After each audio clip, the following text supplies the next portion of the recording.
Well, welcome to the Clifton Worley Show. This week, our guest is Aaron Abubo. Welcome, Aaron. Hey, thanks for this, having me. yeah, this is gonna be fun. Aaron Abubo from the Gear Slum, and that's how I met you, Aaron. Yeah, that's where I first saw you too. I think when you came into the group. Yeah, I think you were the one who approved my request. So, like, Oh, I is that knew right right? off the bat that you were, in charge, like one of the ones in charge. So. Oh yeah, yeah. I'm definitely the man in charge. So. No, I tend to be the one that actually accepts most of the requests. I think mostly just because I'm the most trusting, so I just let everybody in pretty much. Just let the gates down and let everybody in. Yeah, totally. Well, that group is actually pretty good about weeding out trolls, I think. Yeah, I figure like I'll let whoever wants to come in, and they'll either figure out on their own that it's not for them, or eventually it has a way of kind of weeding out the people who don't belong or you Abs- can't hang, I guess. yeah, yeah, absolutely.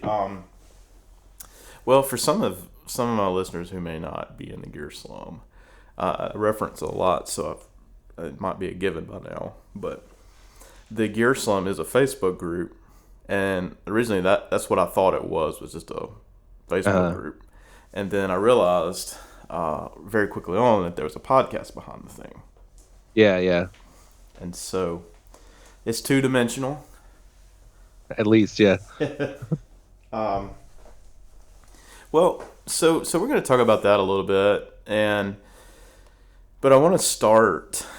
Um, I want people to kind of get an idea about who Aaron is, and kind of tell us about your journey, your musical journey. Um, well, we'll first start. You're from San Diego, right? I actually so I grew up out in the desert, actually, kind of east of San Diego. Oh, So okay. I'm about 100 miles away. Kind of halfway between San Diego and Yuma. Um, Oh, okay. so Arizona. But I lived in San Diego for a few years and spent some time in Orange County, up which is just north of San Diego County. But yeah, I'm Southern California all day. Cool. Well, my brother-in-law, I guess he's a few hours away from you. He lives out in between Phoenix and Tucson. Okay, yeah, yeah, that's pretty far. But he does go to he'll take they'll go to San Diego sometimes, go to the beach. That's the closest Yeah, the good beach. thing about like even just the whole area, Phoenix all the way up to LA and like even Las Vegas, everything's connected by freeways, so you can get places pretty easily. Yeah. Well, cool. Well, I don't know if it's like that in the rest of the world. well, I don't know. I'm right here on an interstate myself, uh, and then we're not too far from interstate that crisscrosses it. okay. So, um, I don't know. It's pretty easy to get around this region right here too. And I mean, we're in a rural state. Um, Yeah, totally. I think that's probably true of most places at this point. But yeah. But matter of fact, so I haven't been like that far out, but I've been um, definitely there at Phoenix, okay. and we drove all the way out there one time without stopping or anything, and that was like the most miserable trip of my life. Yeah, I bet. So I went to school in Minneapolis for 1 year, and we drove home from there, hmm and it was like 30 hours straight. Yeah, It was insane. It was a long day, yeah, day and a half. that's about what we did, and I was begging to stop, and I was with my father-in-law at the time. And he was like, "No," and it just we just I think I swapped out a couple times, but it was Uh, like yeah, I might take like an hour break or something, and then I was right yeah, back at yeah, it. yeah. That's tough. Driving that long is it's exhausting. Yeah, and so that's 2 hours time difference from where I'm at. Uh huh. Yeah. Um, So I'm Pacific.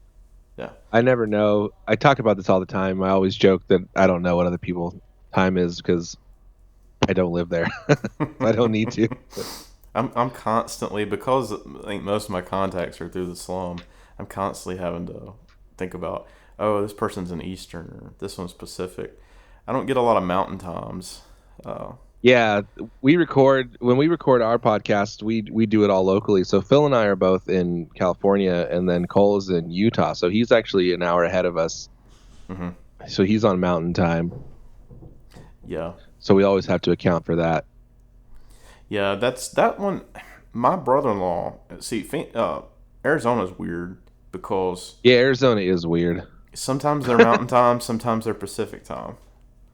Well, so the thing about Arizona is that they don't observe daylight savings time. Yeah, Yeah, so sometimes they're lined up with us, and sometimes they're an hour ahead, yeah. I like know. half the year. I used to Skype. We would Skype him, my brother-in-law, and it seemed like the only time of year it would work out where our schedules weren't too like crazy apart was like that time of year when you were only the hour apart instead of the 2 hours. Yeah, So yeah, totally. yeah.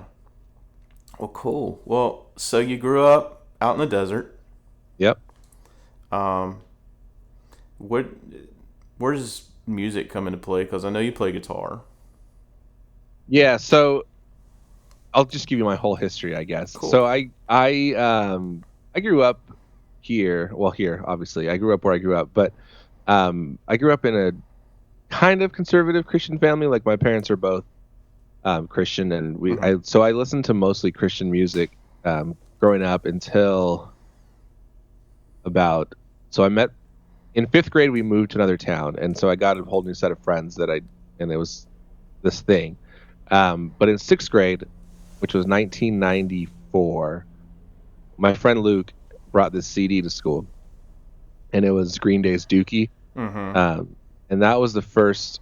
So I remember I had Dookie and I had Weezer's Blue album that I borrowed from him, and I took them home and I snuck them in because I wasn't allowed to have secular music. So I snuck them in, and I remember sitting on the toilet like with a CD player, hmm portable CD player, listening to those two albums just over and over again.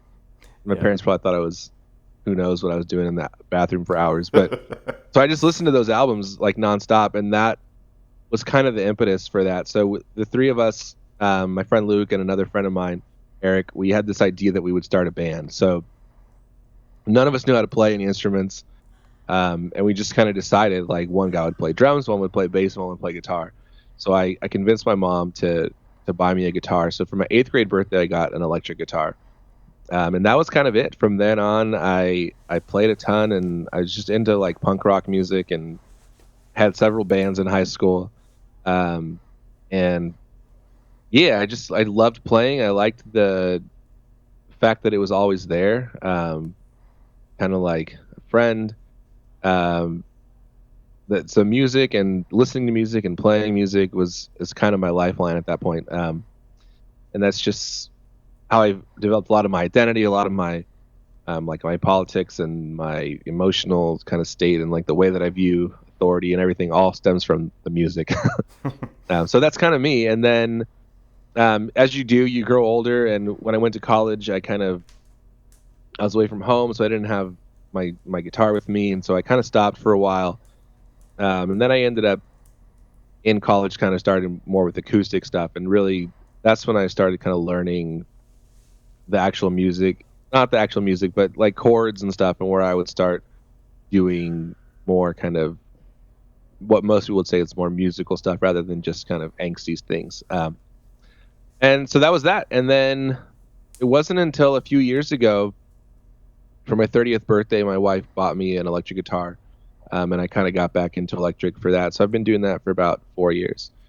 And then throughout all of that, I've been playing in churches, and um, that's kind of where I cut my teeth really with the more theoretical side of it, and hmm kind of becoming more musical is in church worship bands and things. And then and I still do that now. So I lead worship at my church with an acoustic and play electric for fun with different bands and things like that. That's Yeah. pretty much it. Well, we've got a lot in common there actually. Uh, I remember maybe I don't have quite the roots in the punk music. I do remember that album coming out and kind of, one of my friends from church, he was Yeah. listening to it and being introduced to that, and it was like so cool at that time to me. Yeah, totally. That like I never heard anything like that. Yeah, and it was a game changer for me for sure. Yeah, and and it was funny. I was actually in Fye uh, before they closed here, the one that was nearby, Uh-huh. and they were like blaring that album out. Oh, really? I listened to it and I was like, there's a lot of energy in this album. Yeah, I mean, it's yeah, been a long time, and it was interesting, like just things you'd pick up on, but like even the bass guitar, like the way it sounded, and yeah, yeah. just it just had its own unique thing going that up to that point wasn't. It kind of like made punk mainstream. Yeah, totally. So that was I was listening to well, I watched a documentary on them yesterday, but um like from my experience, that was kind of the thing that got me into the scene, and I started listening to a lot of like harder edge things, Hmm. more kind of political punk rock and just kind of angrier stuff. And so I feel like I kind of lumped them into that in a lot of ways in my mind. And then the last few years going back and listening to it, you realize how much they had like such an ear for a pop hook, and it was just like the perfect confluence of events and their energy and the time that it came out. It was Hmm. yeah, so they it blew up, and I think rightly so. I'll always love that album. Yeah, and if you listen to that and like you go back to American Idiot, Uh huh. like about the time I was graduating high school, maybe the first year of college, I can't remember, but just how far like musically they had gone, like to making an album that Yeah, the way it was arranged yeah. was like night and day. The guitars it just sounded so pristine and Uh like huh. recorded with good amps, and it just it's a lot more pleasing to the ear. But the first one had so much energy. Yeah, yeah. There's something about that. It's that I think maybe just people when they're that age like have this kind of life in them that, and they were able to translate it to the album. Yeah, yeah, absolutely. Well, so you do volunteer, do you, at your church a I good do, bit? yeah. Let's talk about that for a minute. You lead worship there, and Uh-huh. and don't you work with the youth too, don't you? I do, yeah. So I do those two things. So I do the worship. Most of the time it's just me and an acoustic musically. So I get all the songs together and like pick new music and kind of Hmm. lead the church in that. And then I volunteer as a youth pastor basically. Um, and lead the youth group there, and then I work with some other kind of local groups too. So there's the local chapter of Youth for Christ here has a pretty big campus ministry program, and I work with them at one of the middle schools locally. Okay, okay. Well, I do a dual role where I work, where Yeah, I do both of those, or in charge of yeah, that, cool. and so I got some common ground there. Now, don't you as well? Don't you do like some kind of college class? So I that's my day job is Okay. I actually teach at a community college here. Yeah, I teach English, um, and then I'm part time technically, so I'm not like tenured or anything. But Hmm. yeah, I teach there. And then I sub around local high schools and stuff when I can. Cool. So I stay pretty busy. So, how did you get into the English thing?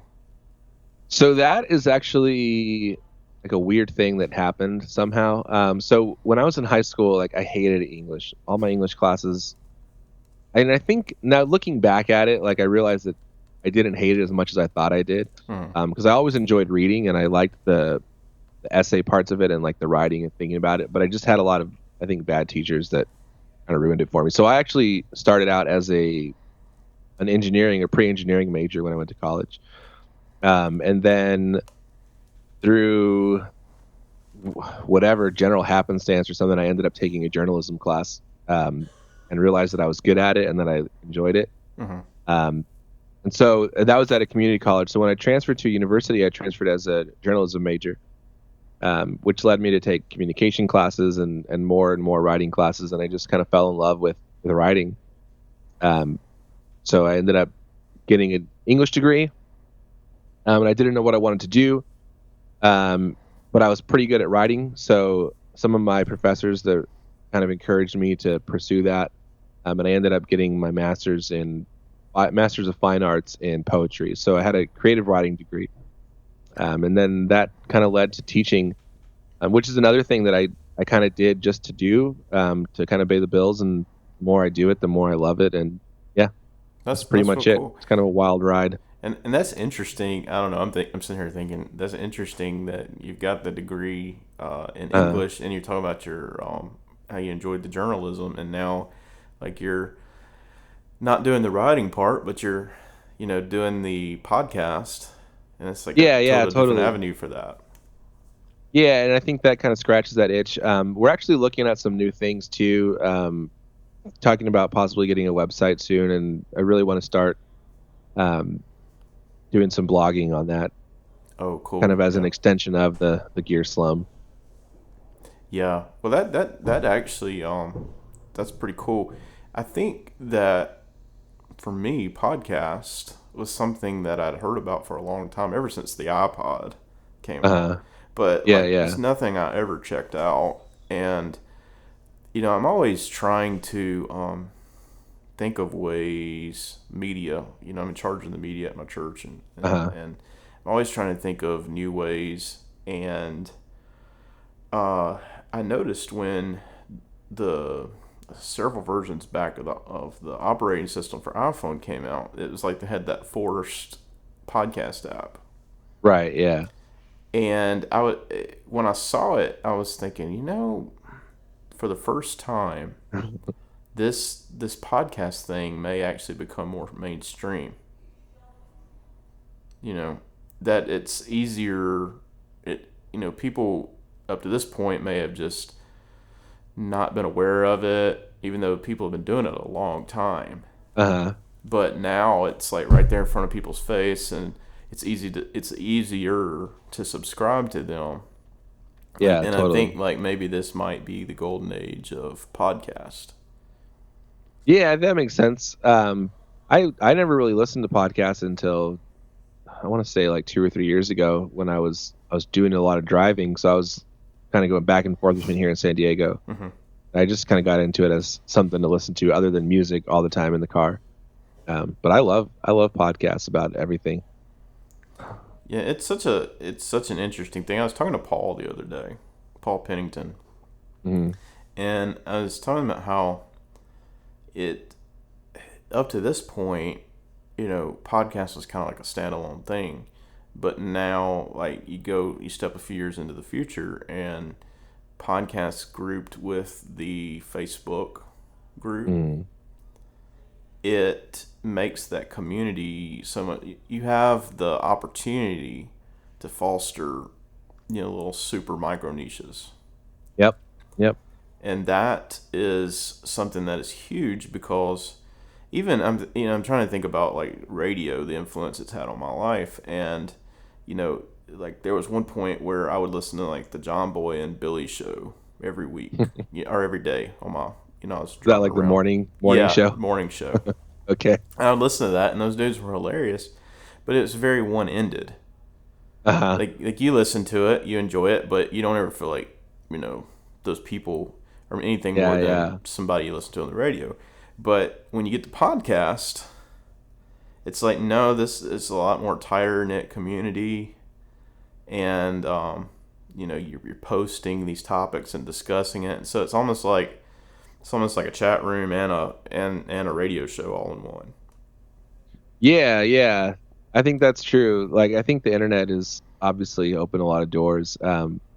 I think it's somewhat unique though to some of the podcasts that we know, 6 Cycle Hum and Hmm. those, where it's kind of a hybrid, right? So a lot of the podcasts that I do listen to, they still have that kind of feeling where it's something that you consume. Hmm. You're not really a part of it in the Hmm. same way. So I really like that, and I think we were intentional about that, having it be more of a community that exists around a podcast than just a podcast with listeners. Yeah, yeah. Well, is 60 Cycle Hum? That's how you met the two other guys, correct? Yeah, so we actually started as a fan podcast Mm-hmm. of them. So I don't know how it happened.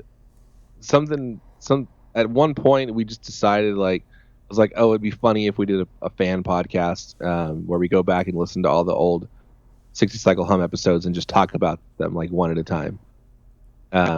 So we did that. We started out at 60 Cycle Slum, and then after a few episodes, we realized that we had like a good chemistry, and we enjoyed doing it, and we thought, and it was getting more and more work to listen to the old episodes of theirs. So pretty much from the beginning, we had a plan to kind of make it something other than that. Mm-hmm. And I think of maybe 2 or 3 months in, we transitioned into the Gear Slum full time, and kind of the rest is history, I guess.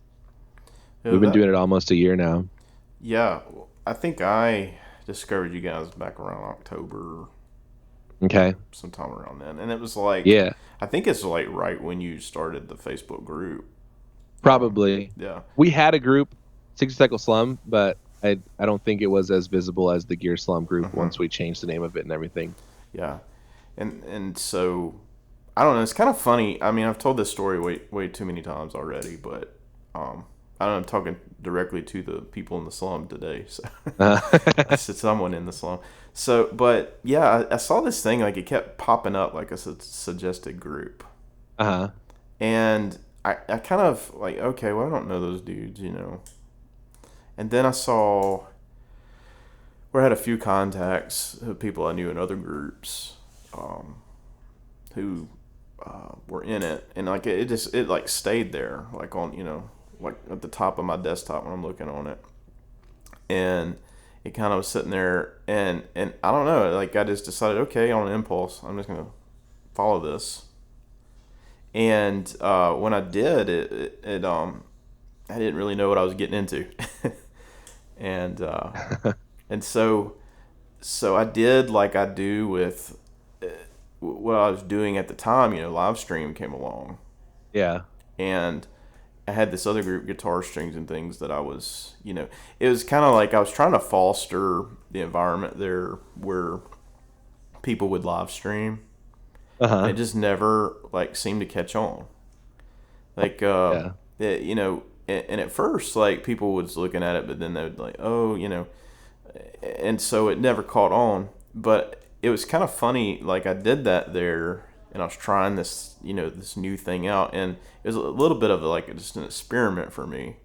Hmm. And then I realized it's like people are getting annoyed by it, and I was asked to tone down a little bit. But what was hilarious, and I never foresaw this happening, is it became like kind of for a while like the inside joke of oh, I'm just gonna go live.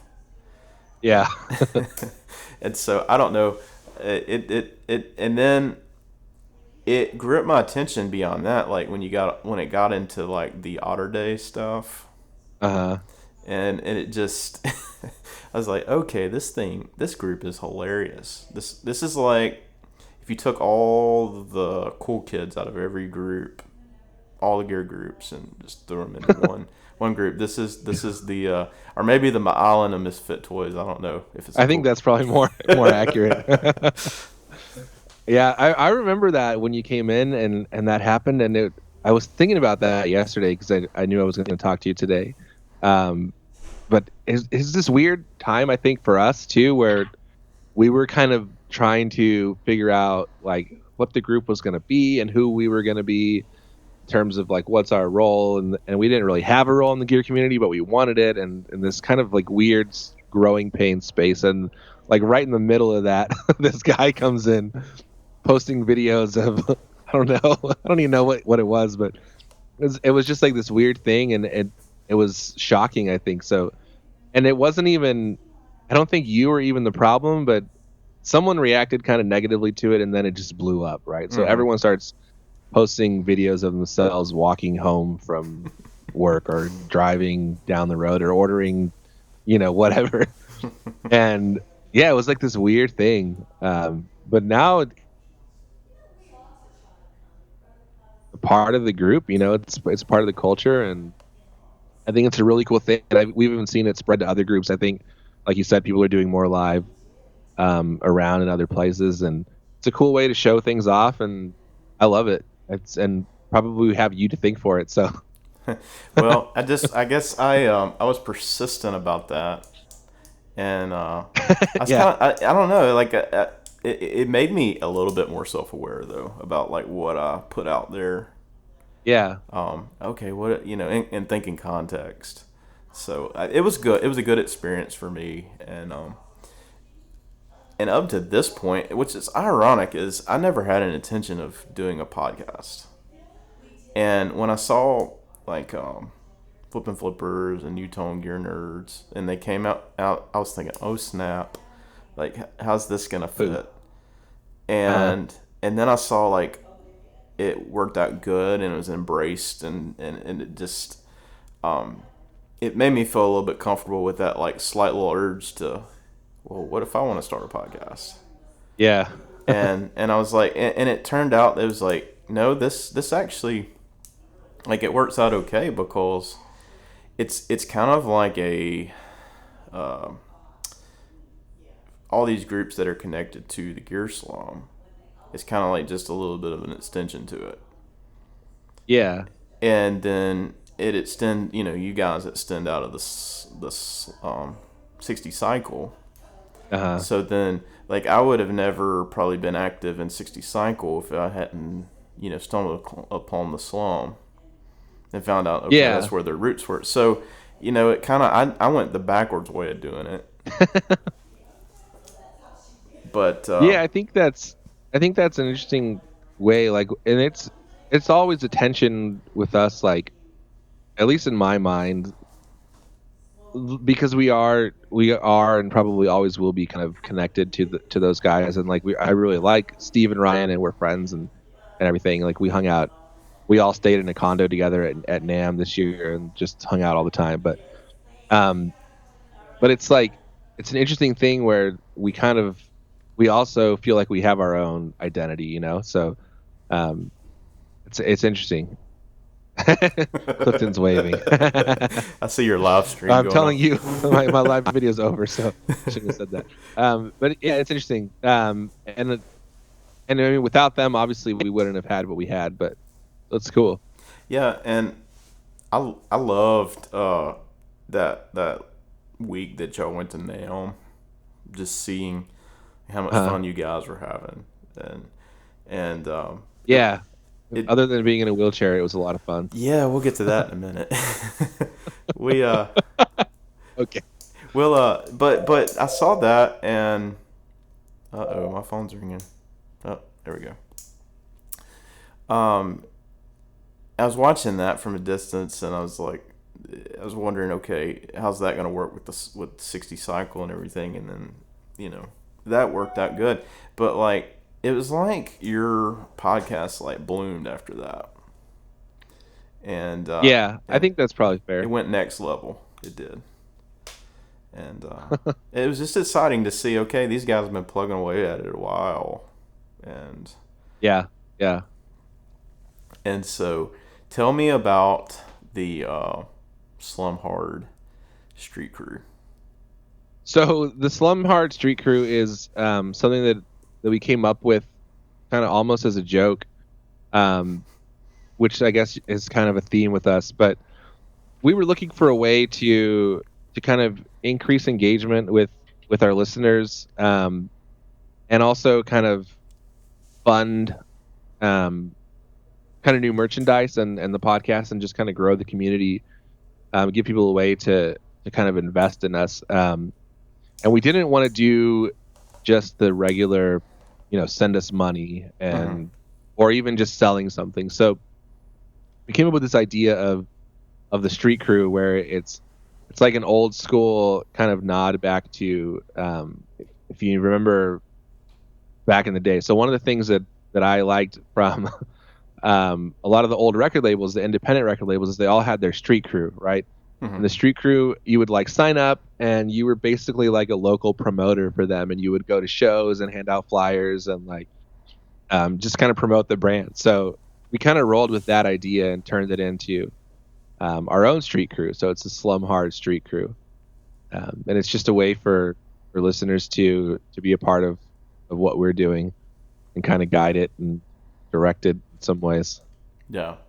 Well, I love the fact of kind of how you went about it. And I think, like, if you would have been like the typical podcast sometimes that, like, right off the bat, asking for sponsorship or asking for people to send them money, it's still a little bit off-putting. But if you have the community there to back it, Yeah. And then we talked about that too. So it is always kind of a weird thing to ask for money for something that is free, right? But yeah, I mean, it does take time out of our lives to do it. So it's an investment from us, and I don't know. I think when people care about it, it's crazy that anyone does, but they're willing to do that. But yeah, we still had kind of some, it's iffy, right? Asking for money just for the sake of asking for money. So we wanted it to have some component of a give back to it too. So we came up with the patches, and we got the sinusoid discount there, and some other kind of things that maybe matter to some people and not to other people, but some fun things that we throw in it. And we plan to keep kind of evolving it and changing it so it's different. And then the other thing that we did, which I think is cool, is rather than making it like a monthly just donation or kind of thing, is we're doing it in blocks where every few months we're going to have a new block, and you can kind of buy into that or not as you choose, which is cool. yeah, yeah. Well, I like the way you guys are going about it. Now, tell me a little bit about you. You guys didn't know Andy over at Sinusoid until now. Is that correct? Yeah. So, my first interaction with them actually was I ordered. So my brother's birthday was coming up in December. My brother-in-law in December, and I wanted to get him some sliver cables. So I bought him a set of patch cables. Mm-hmm. And I had talked to Andy a little bit on just through ordering that. And I think they recognized my name from the 60 Cycle Hum group. And so they ended up throwing in a free cable with one of their slate cables in the package and some coffee and like, hey, what's up? So I kind of connected there. And then I think eventually Andy started listening to our podcast through them. So a month or so, maybe before NAMM, he contacted us with the idea to do the lunch event that we did. And so we did that with him, but that was the first time that we met him in person. Yeah. And it was really fun. So it was cool to see him wanting to invest in podcasts and kind of help us grow a little bit. And I think he added some legitimacy to us in that way. And then our relationship just kind of grew from there. We were just chatting all the time and joking with him. And eventually he decided that they wanted to sponsor our podcast as well. So they've been doing that for a little while. Yeah. And we would talk about them regardless, because I've loved Sinusoid ever since I first got in touch with them. The slivers were cool and their cables are fun, but the main thing is just Andy and Anthony and everyone else that I've met from there is just, they're down to earth guys and they're fun to hang out with and they're not pretentious, and they just fit in really well with our ethos, I think. Yeah, yeah.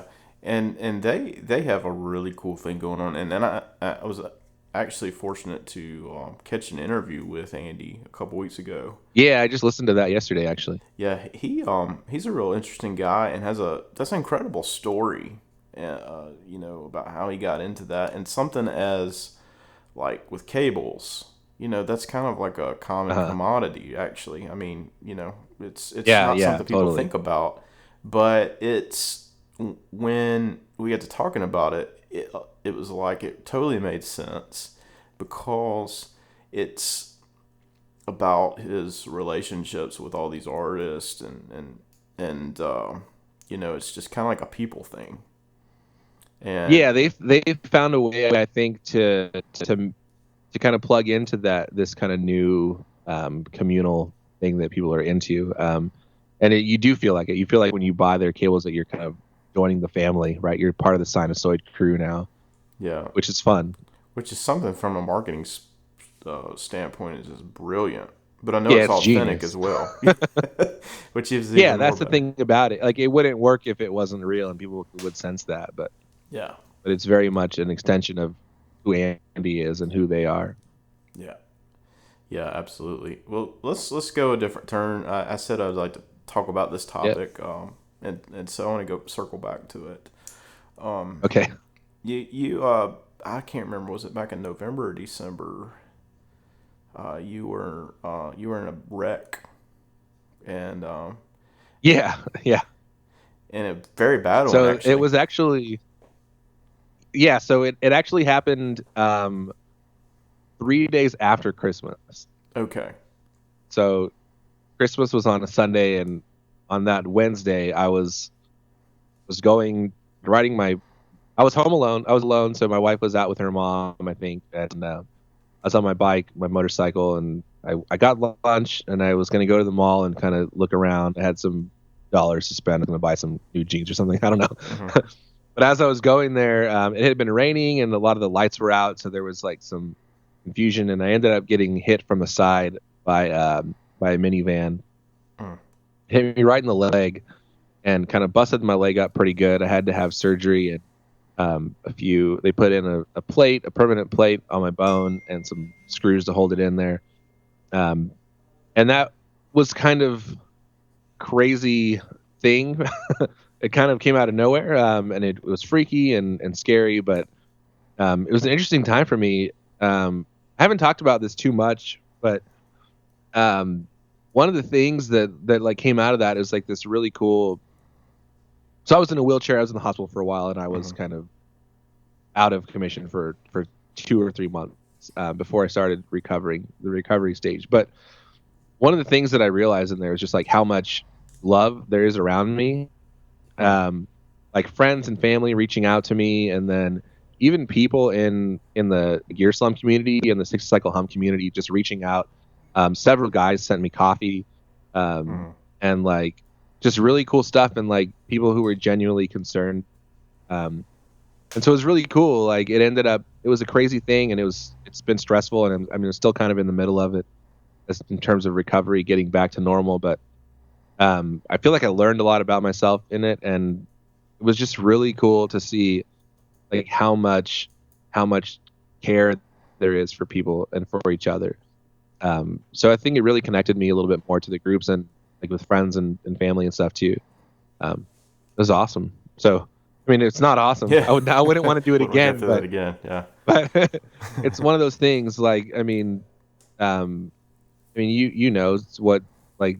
So I was reading Genesis yesterday, and there's this thing where Joseph says, what you plan for evil, God planned for good. Mm.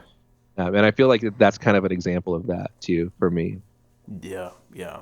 Well, I was when I saw that I was like, oh my goodness, and it's weird because, like, when something happens like that local, it's different. But like when you see Hmm. somebody like you're in this online community and it happens, you just think about how fragile things are. Like you never Yeah, know yeah.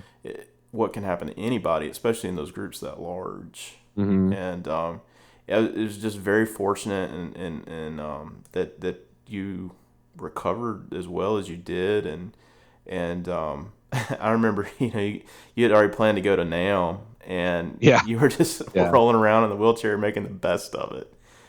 yeah. Looking back, I'm not sure if it was the best idea, but it was definitely fun. So I feel like I thought I was more recovered than I was. And my wife was pretty. She was kind of weary about me being away and kind Hmm. of out for that long, but I mean, it ended up being fine. Yeah, yeah. I mean, you did it like a trooper, and then you're back. How long has it been? About a couple months now that you've actually been without the cast on your leg and walking around and. Yeah, so I had like a cast, like a actual permanent one on only for a couple of weeks, and then I Mhm. was in a walking boot for several weeks after that. So 8 weeks total with completely off the leg and not using it at all really. Mm-hmm. And then after that, I've been kind of, so that was like the end of February, I think, that I took that off, and kind of started walking from there and doing therapy. So I've been doing that for about a little over 2 months now. Yeah. Yeah, so it's been a while. I was doing several interviews today, actually, Oh, trying to nice. catch up because I'm taking vacation next week. So I'm trying Oh, to, cool. just wrap all this Load up. them up. So, Yeah. right, load them up. And the other interview I had this morning, I was talking with Dylan of Dylan Pickups, and he was talking about how he Okay. broke Yeah. his back Oh, 10 years really? ago. Yeah, just completely in half. Yeah. And Wow. came back from that, and that kind of was the birth of him doing what he does today. Huh. And so sometimes it's weird how things that are tragedies, kind of going off what you were talking about, Uh-huh. turn out for good. Yeah. Yeah. I think it's interesting too because when something like that happens and I mean, it wasn't a life and death thing in my case, but it felt like it was at first, right? Hmm. So when something like that happens, you start to kind of reevaluate things and just see things from a different perspective, and things that are you thought were important don't seem as important. And I think the challenge is to continue that. So it's so easy to just get back into that normal routine, Hmm. and kind of slip back into where you were before, and not learn anything long term from it. So I'm trying to not let that happen to me, but the Yeah. challenge, the Yeah. daily challenge. Well, talking about the gear slum again, I can't help but think like where all this podcasting is going to go. Obviously you guys do it for fun, Uh-huh. and but I mean it's also you're starting to see some things blossom from it, and it's kind of it's interesting to see where all this will be, a couple years from now. Yeah. And I don't know if another wave of media will come along that everybody goes to that or whatever. But for right now, like this it's pure gold. It's genius, I think. Um, Yeah, I think there'll always be people wanting to talk to each other and communicate with each other and hear from each other. And so, I mhm. mean, radio turns into talk radio, and here we are, kind of an extension of that. People are always looking for connection, and the whatever way we can get it, I think, is good. Yeah, well, and I think long after podcasting is gone, if you've got the brand, the Gear Mhm. Slum brand and what you guys have put into it, Yeah, that's what's going to stand up over time is the brand. yeah, yeah. There's people in the group. I think I'm not sure what percentage. It's hard. It's impossible to track. But there's people in the group who don't listen to the podcast and probably never will. Hmm. And I know Bill hates that, but it doesn't bother me. Because I think it's cool. I think we do different things and different people connect in different ways. And I know there's people that listen to the podcast that aren't in the group too. Hmm. Um, just because we have more listeners than we do group members, and some of them don't listen. And we've actually seen people like that have sent us money for the street crew that are not in the group. So they're only kind of listening, which is a weird thing, but it's cool. Yeah, like normal people. Yeah, like normal people. Yeah, no, I think about that too. Yeah. But yeah, it's been really cool. Um, like even if we stopped now, which we don't plan to, but if we did, um, I would have gotten a lot out of it, and I think a lot of other people would too. So it'll always be this kind of cool thing, and we're just gonna ride it as long as it's still fun and we still feel like we're contributing. I think we'll keep doing it. Absolutely. Well, um, I know your podcast is the only podcast um, that kind of out of the gear groups that relate to people who don't know anything about gear. Because I'll give you a case in point. I can throw that on in the car uh, when I'm riding with my wife, and she actually will listen to it because she'll think the banter going back and forth is funny, Yeah, yeah. and the comedic you know value that you bring to the table. And Uh, so it's not just for gear junkies, even though I mean that's kind of what it's all centered around. But it somebody who doesn't understand gear can Yeah. listen to it and get something out of it. Yeah, totally. And I think that's intentional for us too. Like we go back and forth. We talk a lot behind the scenes, um, kind of trying to find that balance. And there's always a tension for us between being accessible to everybody and talking about guitars, because I mean at the end of the day we do all like and care about music and guitars, and that's just a part of it. But we've always been intentional about not making that everything, because that's not everything that we are. Mm-hmm. We're into lots of things, and we like joking and talking about old movies and TV and pop culture, and so it's just fun. And I think most people are like that too. Like, we're not just guitar people. And so I think that's given us, like you said, kind of a unique voice in the scene, which is just fun. Yeah, yeah. Well, from the wave of Otter Day to uh, what's your favorite burger to what's the proper burrito? Oh I love gosh, that. please don't. You don't even know. I don't think people realize like how how upsetting that is, and how much tension is actually created by that stupid argument. I Yeah. will say for the record that Phil is wrong, by the way. Yeah. Well, it was Well, fun listening to him defend it though. oh gosh, he's right that tortillas are essential to burritos, but that's not the argument. So he's wrong to bring it up because no one cares. I'll say it one more time. If you're listening, Phil, you're wrong. It's not about what's essential to a burrito. It's what's essential to a breakfast burrito. The burrito is given. The breakfast is what's important. Yeah. And yeah, that I'll always remember that. And I always every time I drive by a Hardee's now, I think about Phil. Hargies. Yeah, Hardee's. Yeah. Yeah. So, well, That's is cool. there anything else you'd like to cover, Aaron? Um, Gosh, what should we talk about? I don't know. I don't know, dude. So I'm open to talk about whatever, but I'm not that interesting of a guy, I guess. I don't Well, have too much going on. we obviously, I mean, we could talk about gear forever, but I think that's pretty much, I mean, a saturated topic. Um, Yeah, yeah. I will talk about Mighty Ducks for a minute, if you will, Okay. Okay. Let's because do it. it's been since I was a kid since I've seen those movies, and Uh-huh. then when you're talking about having that old TV setup in one of your Oh spare yeah. Yeah.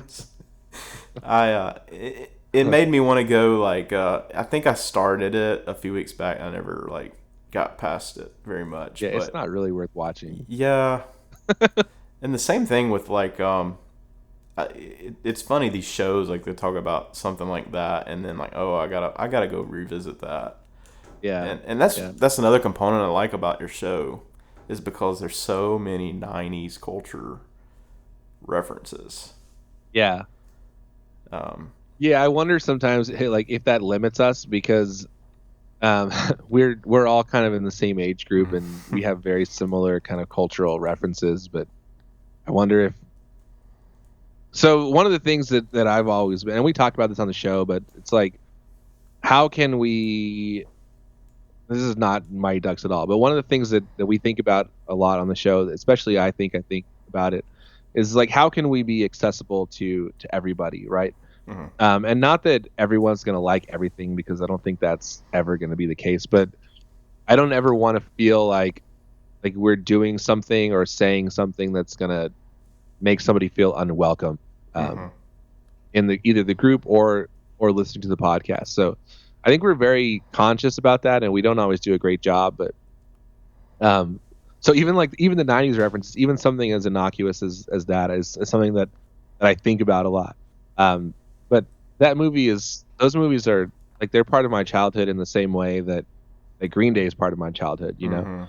Like that's just those are your first kind of touchstones with culture, like outside of your parents, I guess. Um, Absolutely. yeah, and I would like to say that I like the Ducks hockey team too, and I hope Nashville loses. Well, I don't follow hockey very much at all. There was a like a minor league one here on the Oh Mississippi Gulf yeah, Coast that I remember going and seeing, and it was fun. I'm not much of a sports person, yeah, but the really only the sports that I've truly enjoyed has been like live sporting events. yeah. Hockey is great live. Mm-hmm. It's fun, Yeah, especially when they fight. that football, basketball. I've caught some pro games Uh-huh. that, but like for me to watch it on TV, oh my gosh, like no, like my wife picks on me that like I'll sit there and watch a concert on TV or Oh really? or a documentary about music, but um, and she doesn't get that, but like. I guess I'm not normal. Like I can't sit there and watch sports on TV. Yeah, no, I think that's fair. So like if years ago I read this article by I don't know if you're familiar with Chuck Klosterman. No. He was the editor of Rolling Stone for a while, and he's kind Okay. of like a pop culture critic, and he writes a lot about rock and roll. But he had this, so he wrote this book called I forget, it doesn't matter what the book is called, but Sex, Drugs, and Cocoa Puffs, I think was the one that this was in. But he was talking about like if he had to give up music or sports for the rest of his life, like which one would he give up? And he's like, I think I would give up music. And I like bristled at that. I was very upset about that for Uh-huh. some reason. Uh-huh. But I think that music and sports kind of play a similar role in our lives in a way. Like when I think about sports, I think one probably the most important thing about it culturally is this idea of like community, right? So you become a fan of a team or you like a team, and in a way you kind of buy into that, right? You go to Uh-huh. their games and you buy their jerseys or whatever, and you become a part of that. And I think that communal aspect is what keeps sports relevant, and that it's what keeps sports something that people care about, and that's what I like about it is just kind of being there. Like my brother-in-law and I both are Ducks fans, and we hang out and we talk about it sometimes, and it's not all that we care about, but it is a thing. So Uh-huh. when people talk down about sports, not that you have, but when people do, I'm like, well, that's fine, but you don't really. It's not about the sport, even though it's Yeah. centered around the Yeah. sport. And that's a good point. Like uh, that's like my brother-in-law is super into baseball. Uh huh. And so like there's been some times like where we went to like a minor league uh, you know game like in New Orleans or something. Uh And huh. I'll do that and I'll enjoy that. But I think there's a lot of crossover between music and sports in that manner. And you talk about the branding and the community.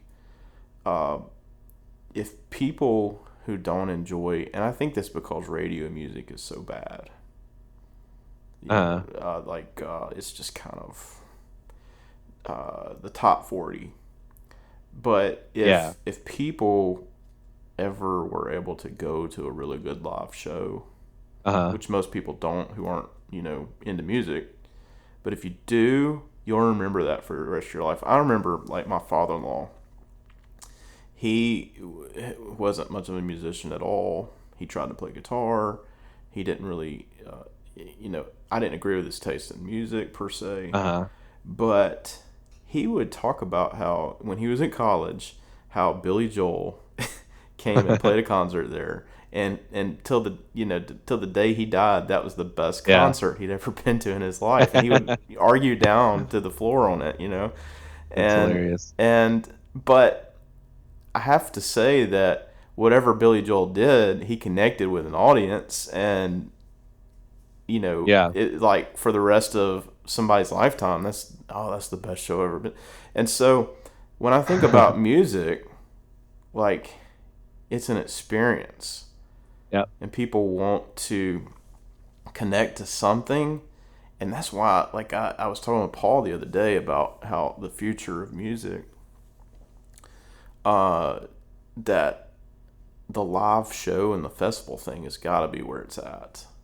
Yeah. because album sales are dead. The marketing of actual copied music is dead. Yeah, yeah. So I even wonder like how long festivals will last, because I feel like festivals are kind of going so in the same way that like the mega church model. Like I mhm, think both of those things are very much a product of like late modernist capitalism. mhm, And they're these kinds of like big things, right? Like how many people can we get? And it is in a way there is a shared experience, but you lose the intimacy that you get from a smaller show or from mhm. like a smaller church. And I think that people I feel like that may be even less important than smaller shows. There's this guy, Damien Gerardo. I don't know if you know him. Mm-mm. He's kind of a pop. Well, he's kind of like a folksy guy from the Northwest, but he's doing this tour now, the 50 states tour. He's calling it, where he's going to small towns and playing like house shows, and as a kind of intentional way of connecting with people, which I think is really interesting. And I think that kind of DIY ethic might be making a comeback in a lot of ways too, because I think the labels and the big promoters are becoming more and more irrelevant. Yeah, absolutely. So you think that maybe some of this, like the festivals and things, might be just an afterglow of the Yeah, dying yeah, music kind industry? of. Yeah, I could It see seems that. like it, because even then, like that's those festivals aren't about the artist in the same way that they are about some kind of experience. But you see, like the Fire Fest that kind of blew up, and even Coachella has become more and more about who's there and what are they wearing than it is about the music. Um, yeah, so I'm not sure how what place that really has in the Yeah. moving forward and with Well, millennials. well, I think I told this on the show I did with Vanen Uh huh. when I was on his show, and I was trying to talk about my musical journey and everything.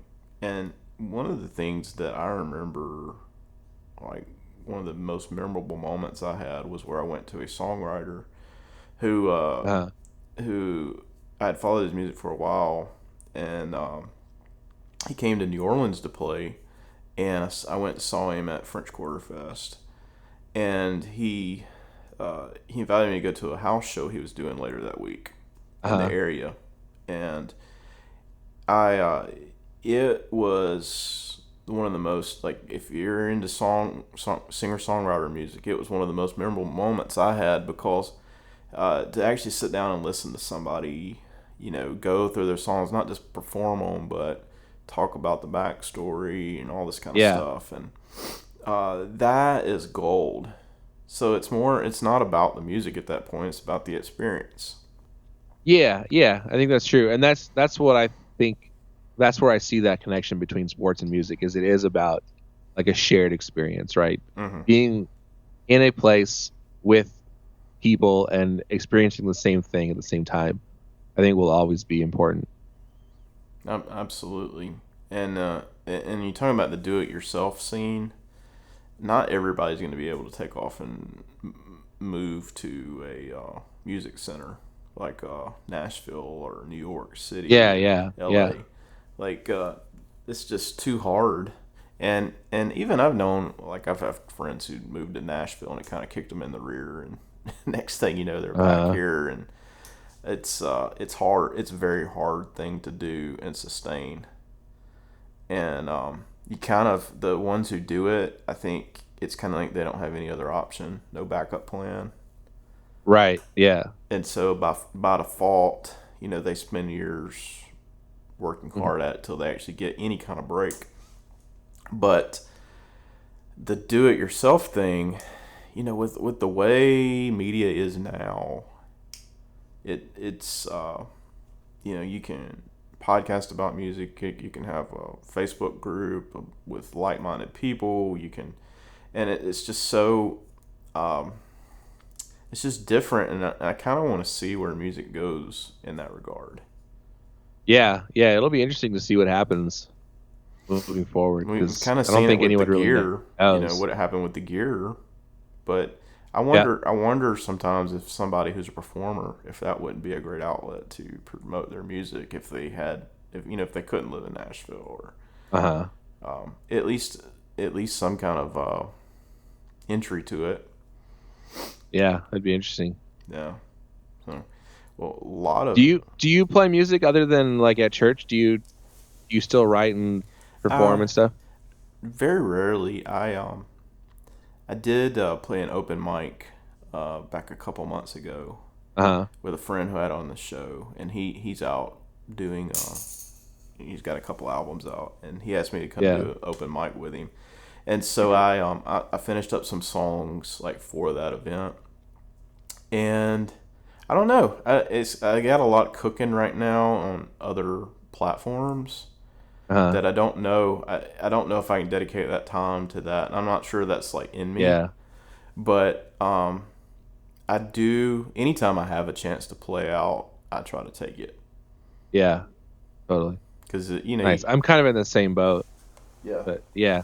It's Now, tough, I think, especially at our age when you have so many responsibilities that you've already signed up for. oh yeah, absolutely. And I'm looking at a guy like Jim Woodard. He's in his 50s, and he's starting to get back into that Yeah. because he's kind of past the point in life where I don't have these Kids are responsibilities. gone. Yeah, I don't have these responsibilities. I can pursue that again. So Yeah. who knows? I hope for each and every one of us, that that never dies, and even if it's just doing it for fun, playing in a house band somewhere, you know, there's Yeah, yeah, absolutely. I feel sad when people tell me that they used to play guitar or used to play drums or, mhm. like, man, find an outlet, do something, even if it's just at home. I think I don't know, I just think it's important. I've always thought music is important for people. Yeah, I love to find those people at like in the context of church. Oh, I used to play Uh, this. Okay, well, how about you're we doing it jam? again. Yeah, yeah, and you Yeah, find totally. that they pick up where they left off, and it's more experience based at that point, and it's just it's cool getting to see people getting to pick that aspect of their life back up. Yeah, yeah. That's cool. I was listening to you talking about that with someone, the idea of, getting kids involved in Hmm. music and kind of encouraging that. I think that's really cool. Yeah, 'cause you never know. Like that may not be pros ever. I mean, that's the dream, but that's like sports analogy. Like most people aren't going to be professional athletes, but they can go back and Yeah. they can keep coach their little kids softball team or something Yeah, like yeah. that, and that's kind of like music is for me. You know, uh, I still get to do it. I'm not on a main stage somewhere, but that just it's a lot of joy in my heart to continue to play and sing, and you know Yeah. I would hate to give that up. Yeah, totally. It's nice. Awesome. Well, man, that's been a good time. Yeah, yeah. Thanks for having me on. It's been really fun. I like to talk, so any chance I get. Me too. Well, thank you so much, and I really think that our listeners are going to enjoy this, and Oh, just sweet. yeah. Well, thanks, man. You have a good Yeah. one. All You too, dude. Thanks, Clifton. right, thank you. Bye bye.